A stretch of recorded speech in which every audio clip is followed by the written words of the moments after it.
இந்த பழைய வாசல் இயேசு கிறிஸ்துவையே முன் அடையாளமாக காட்டுகின்றது. யோவான் 8:58 ஆண்டவர் இயேசு சொல்கிறார், அதற்கு இயேசு, ஆபிரகாம் உண்டாகிறதற்கு முன்னமே நான் இருக்கிறேன் என்று மெய்யாகவே மெய்யாகவே உங்களுக்கு சொல்லுகிறேன் என்றார்.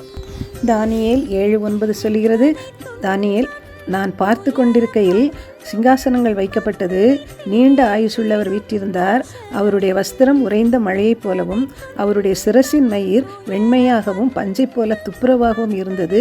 அவருடைய சிங்காசனம் அக்கினி ஜுவாலையும் அதன் சக்கரங்கள் எரிகிற நெருப்புமாய் இருந்தது. அவர் நீண்ட ஆயுசுள்ளவர் என்று சொல்லப்படுகிறார். இதே அர்த்தமுடைய வசனமாக வெளிப்படுத்தல் 1:14 சொல்கிறது, அவருடைய சிரசும் மயிரும் வெண் பஞ்சை போலவும் உறைந்த மழையைப் போலவும் வெண்மையாய் இருந்தது. அவருடைய கண்கள் அக்கினி ஜுவாலையை போல் இருந்தது. அந்த வெளிப்படுத்தல் 1:17 சொல்கிறது, அவர் சொல்லுகிறார், நான் முந்தினவரும் பிந்தினவரும் உயிருள்ளவருமாயிருக்கிறேன், மரித்தேன், ஆனாலும் இதோ சதா காலங்களிலும் உயிரோடு இருக்கிறேன் என்று சொல்லுகிறதை நாம் பார்க்கின்றோம். எனவே ஆதியும் அந்தமுமாகிய இயேசு கிறிஸ்துவையே இந்த பழைய வாசல் குறிக்கின்றது. இன்றைக்கு அநேகர் எழும்பி வேத பழமையானது 2000 வருடங்களுக்கு முன்பு உள்ளது, அது நவீன தலைமுறைக்கு ஏற்றது அல்ல என்று சொல்லிக் கொண்டிருக்கிறதை நாம் பார்க்கின்றோம்.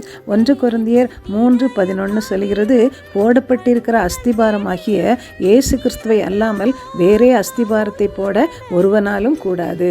எனவே இந்த பழைய வாசல் ஆதியிலிருந்து வேத சத்தியங்களை அறிவித்த இயேசு கிறிஸ்துவை குறிக்கின்றது. வேத சத்தியங்கள் வாக்குத்தத்தங்கள் பழமையானவை அல்ல. புலம்பல் 3:23 சொல்கிறது, அவை காலைதோறும் புதியவைகள், உமது உண்மை பெரிதாய் இருக்கின்றது.